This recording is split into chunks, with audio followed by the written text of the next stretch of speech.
നമസ്കാരം.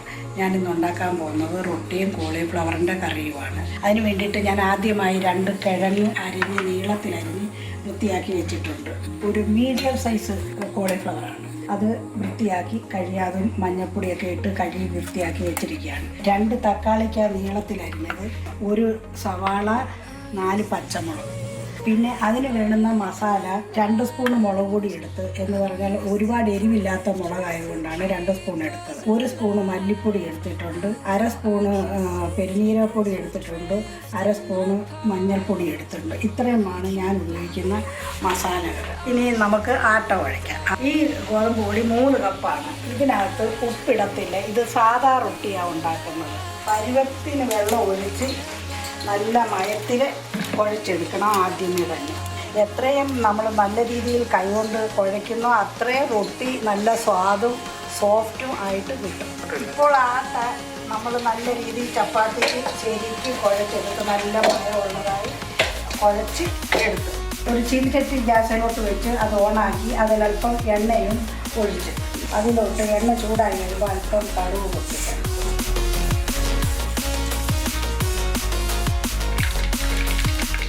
ഇനി അതിനകത്തോട്ട് ശകലം ഉള്ളിയും പച്ചമുളകും കൂടെ ഇട്ട് ചെറുതായിട്ട് ഇളക്കി കൊടുക്കണം.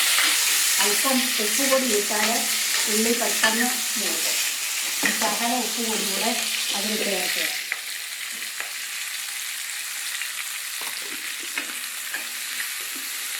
ഉള്ളി ആവശ്യത്തിന് വഴറ്റി ഇത്രയും മൂത്താൽ മതി. അടുത്തതായിട്ടിടാൻ പോകുന്നത് അരിഞ്ഞു വെച്ചിരിക്കുന്ന കിഴങ്ങാണ്. ഇത് അല്പനേരം ഇളക്കാം. കിഴങ്ങ് അല്പം വഴറ്റിയ ശേഷം നമുക്ക് അരിഞ്ഞു വെച്ചിരിക്കുന്നതായ കോളിഫ്ലവർ അതിലേക്ക് ഇടണം.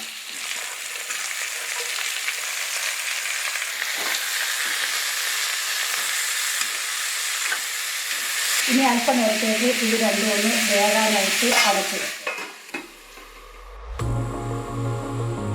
ഇനി നമ്മൾ അടുത്തതായിട്ട് ഈ എടുത്തു വെച്ചിരിക്കുന്ന മസാലക്കൂട്ട് ഇതിനകത്തോട്ട് ഇടണം. ഇട്ട് ചെറുതായിട്ട് ഇളക്കി കൊടുക്കുക.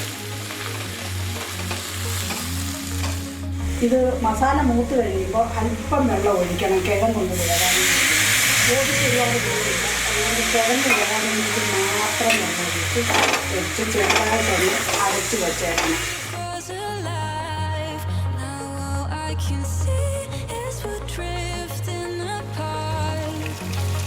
ഇനിയും നമ്മുടെ ഗോപിയും കിഴങ്ങും പരുവത്തിന് വേണ്ടിയിട്ടുണ്ട്. അതിനകത്തോട്ട് അരിഞ്ഞു വെച്ചിരിക്കുന്ന തക്കാളിക്ക് ഇട്ട് കൊടുക്കണം. തക്കാളിക്ക ഇട്ടിട്ട് ചെറുതായിട്ടൊന്ന് ഇളക്കുക. ചെറുതായിട്ടൊന്ന് ഇളക്കിയതിന് ശേഷം തക്കാളിക്കൊന്ന് വേകുന്ന നേരം അടച്ചു വെക്കുക.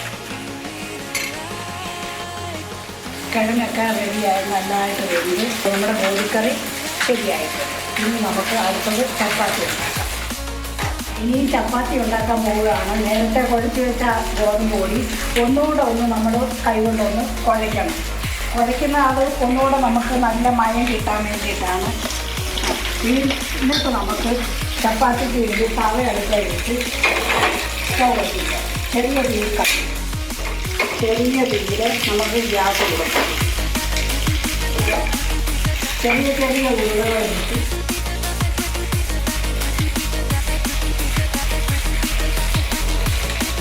ഈ പരുവത്തിൽ കൈ വെച്ച് ഇങ്ങനെ പരത്തി പാത്രത്തായിട്ട് നോക്കി ചെറുതായിട്ട് പരത്തുക.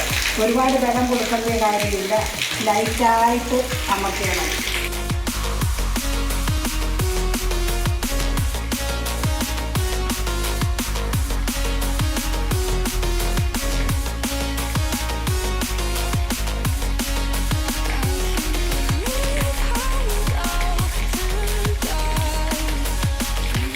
അതിനെ പറ്റിപ്പിടിക്കുന്നുണ്ടെങ്കിൽ ഇടയ്ക്കിടയ്ക്ക് നമുക്ക് ഗോതമ്പ് പൊടിക്കകത്ത് ഉണങ്ങിയ പൊടിക്കകത്തോട്ട് മുക്കി അത് നല്ല നല്ല വട്ട ഷേപ്പിൽ കിട്ടും. പിന്നെ തവ ചൂടായതിന് ശേഷമേ സാധനത്തോട്ട് ഇടാം.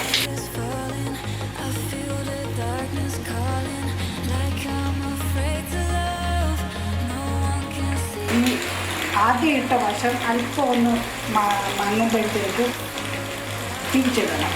ചെറിയ ഒരു പാട് വരും. അപ്പോഴത്തേക്ക് അത് തിരിച്ചിടും.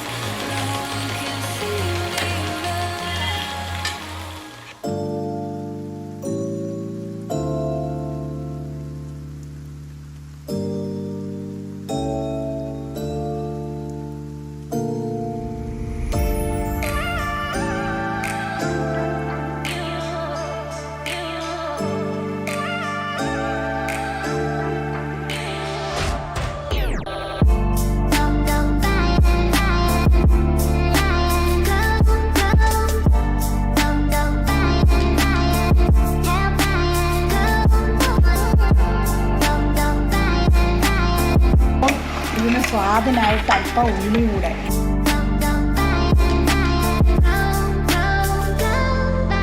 ഇത് നോർത്ത് ഇന്ത്യൻ സ്റ്റൈലിലെ മാങ്ങാച്ചാറാണ്, പച്ചക്കിട്ടതാണ്. ഒരുപാട് മസാലയില്ല, എന്നാൽ കടുകെണ്ണയ്ക്കകത്താണ് ഇത് ഉണ്ടാക്കിയത്. നിങ്ങളും ഇതുപോലെ തന്നെ ഉണ്ടാക്കണം. എന്നിട്ട് എനിക്ക് അഭിപ്രായം പറയണം, നല്ലതാണോ അല്ലയോ എന്ന്. അല്പം റൊട്ടി മുറിച്ച് ഈ ഗോപിക്കറിയുമായിട്ട് കൂട്ടി തിന്നണം, നല്ല സ്വാദുണ്ട്.